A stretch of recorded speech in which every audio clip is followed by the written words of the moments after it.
Halo, oke, kita jumpa lagi di kesempatan kali ini. Untuk sesi kali ini, kita akan membahas bagaimana sih kita memberikan kesempatan kepada orang lain untuk mengklaim bahwa dirinya itu benar.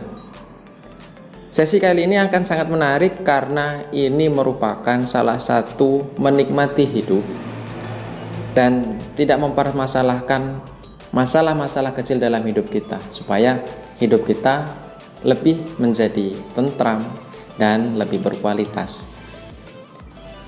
Oke, kita mulai pada sesi kali ini. Ada salah satu pertanyaan yang sangat penting yang pernah kita tanyakan kepada diri kita. Pertanyaannya mungkin seperti ini ya, kebanyakan. Apakah aku ingin menjadi bahagia? Atau apakah aku ingin menjadi benar? Seringkali kedua pertanyaan ini masing-masing berdiri sendiri antara menjadi bahagia atau menjadi benar. Ini sering sekali berdiri sendiri. Untuk menjadi yang benar, mempertahankan pendapat kita, itu akan menghabiskan banyak energi mental dan seringkali membuat kita dikucilkan oleh orang-orang. Perlu dianggap benar atau artinya perlu menganggap orang lain salah, itu membuat orang lain menjadi defensif dan membuat kita tertekan karena harus bertahan.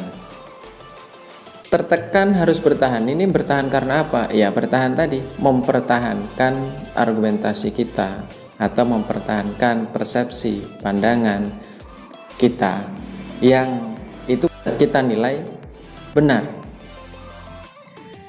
Tapi ya sebagian besar di antara kita itu, bahkan kadang-kadang saya juga seperti itu ya, itu sering membuang-buang banyak waktu dan energi untuk membuktikan atau menunjukkan bahwa kitalah yang benar dan orang lainlah yang salah.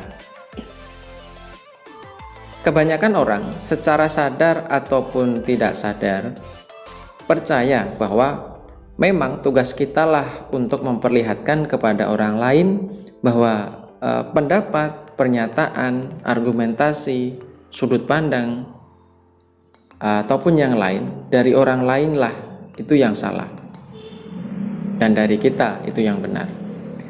Dan dengan berbuat begitu, orang yang kita koreksi itu akan menghargai kita, atau paling tidak nih ya, orang yang kita koreksi akan belajar sesuatu dari kita. Nah, anggapan seperti ini itu salah besar. Betul, ini adalah anggapan yang salah besar. Coba pikirkan, pernahkah kita dikoreksi oleh seseorang dan mengatakan kepada orang yang merasa dirinya benar itu seperti ini: terima kasih banyak sudah menunjukkan bahwa saya salah dan kamu yang benar. Sekarang saya jadi lebih tahu dan wah, Anda memang benar-benar hebat ya, bisa mengerti hal-hal semacam itu dan memberitahukannya kepada saya. Atau pernah atau tidak ya, kita ada orang yang berterima kasih kepada kita bila kita mengoreksi mereka atau membuat diri kita sendiri menjadi yang benar dengan mengorbankan orang lain.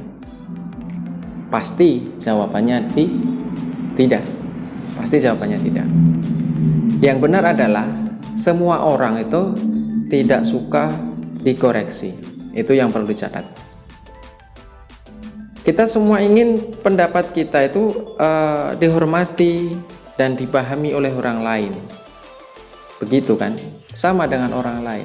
Pendapat mereka pun inginnya itu kita hormati dan kita hargai, bukan langsung dikoreksi. Itu naluri manusia. Didengarkan atau didengar adalah salah satu hal yang paling diinginkan oleh hati manusia. Dan mereka yang mau mendengarkan adalah orang-orang yang paling dicintai dan dihargai. Iya, karena mereka mencoba mendengarkan apa yang diutarakan lawan bicaranya.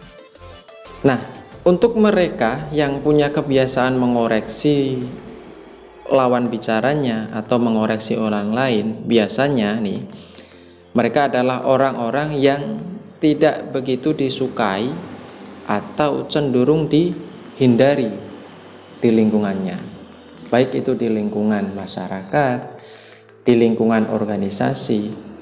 Coba kita tengok bersama, rata-rata mereka cenderung dihindari keberadaannya atau tidak begitu disukai keberadaannya karena mereka sering mengoreksi ya. Apalagi kalau mengkoreksinya secara panas ya, tidak dengan cara yang baik, nang lembut, tapi koreksinya langsung panas, menjatuhkan di depan publik. Nah, itu biasanya sangat-sangat tidak disukai. Ini bukan berarti kita tidak boleh menjadi orang yang paling benar ya. Kadang-kadang kita pun memang benar-benar harus atau diharuskan untuk menjadi benar. Nah, barangkali ada posisi filosofis tertentu yang tak ingin kita korbankan, seperti ya, misalnya ketika kita mendengarkan komentar yang berbau rasis. Dalam hal ini, kita memang sangat perlu mengutarakan pandangan kita. Namun, ketika kita mengutarakan pandangan kita, biasanya ego kita lah yang pelan-pelan muncul dan merusak sesuatu pertemuan ataupun sesuatu musyawarah tertentu ya, yang semulanya damai menjadi ricuh. Biasanya seperti itu. Karena apa?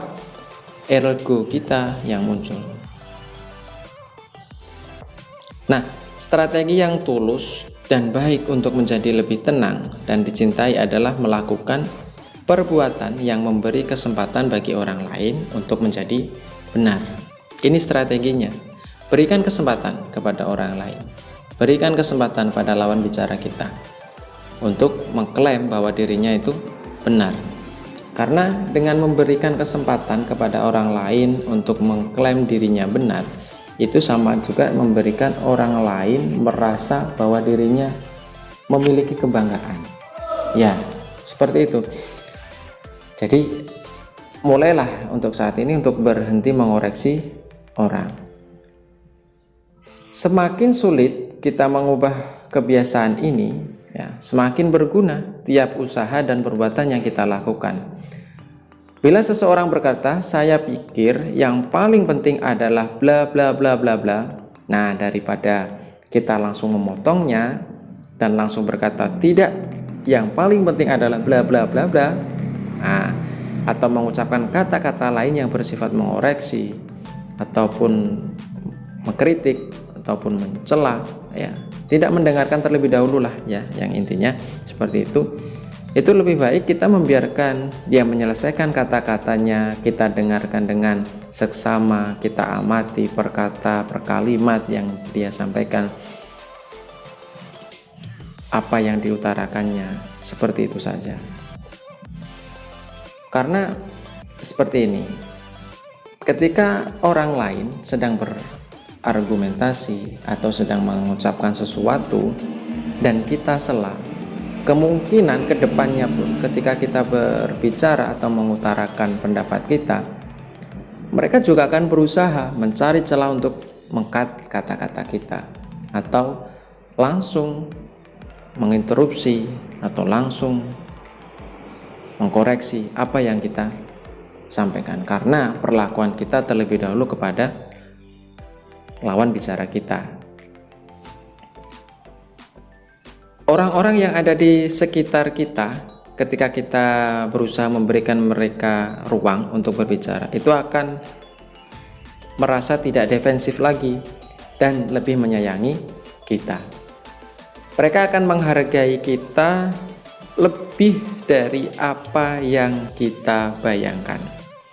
Bahkan ya, bila mereka juga tidak mampu atau tidak tahu mengapa mereka menghargai kita, kita akan menemukan kenikmatan tersendiri, yakni kenikmatan ketika kita berpartisipasi dan menyaksikan kebahagiaan orang lain yang jauh lebih menguntungkan daripada kita melakukan konflik ego dengan langsung menginterupsi ataupun dengan langsung mengoreksi tadi.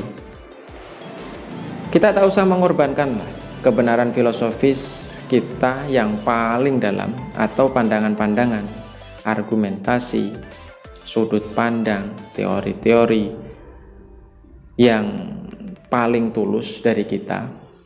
Tetapi coba mulai hari ini berikanlah kesempatan, berikanlah ruang ya kepada orang lain untuk benar atau untuk merasa benar. Sebanyak mungkin lakukan itu setiap hari ketika kita berjumpa dengan seseorang, baik itu secara face to face ataupun via telepon mungkin ya. Lakukan ketika mereka mengutarakan sesuatu, dengarkan terlebih dahulu, simak apa yang mereka sampaikan satu persatu per kalimat, dinikmati saja ya, kita dengarkan, karena dengan hanya mendengarkan seperti itu saja kita sudah memberikan kesempatan kepada mereka dan memberikan sebuah kebanggaan kepada mereka. Mereka sudah bisa menyampaikan apa yang ingin mereka sampaikan dan kita mendengarkan apa yang ingin mereka sampaikan dan mereka ingin kita dengarkan ya, seperti itu. Jadi mulai hari ini kita lakukan hal yang demikian ketika kita berada di lingkungan masyarakat kita ataupun lingkungan organisasi kita. Berikan kesempatan kepada orang lain untuk benar atau untuk merasa dirinya benar sebanyak mungkin. Oke, terima kasih sudah menyaksikan video ini sampai selesai. Semoga dapat memberikan tambahan ilmu yang bermanfaat lagi. Kita lanjut ke sesi berikutnya. Terima kasih, sampai jumpa.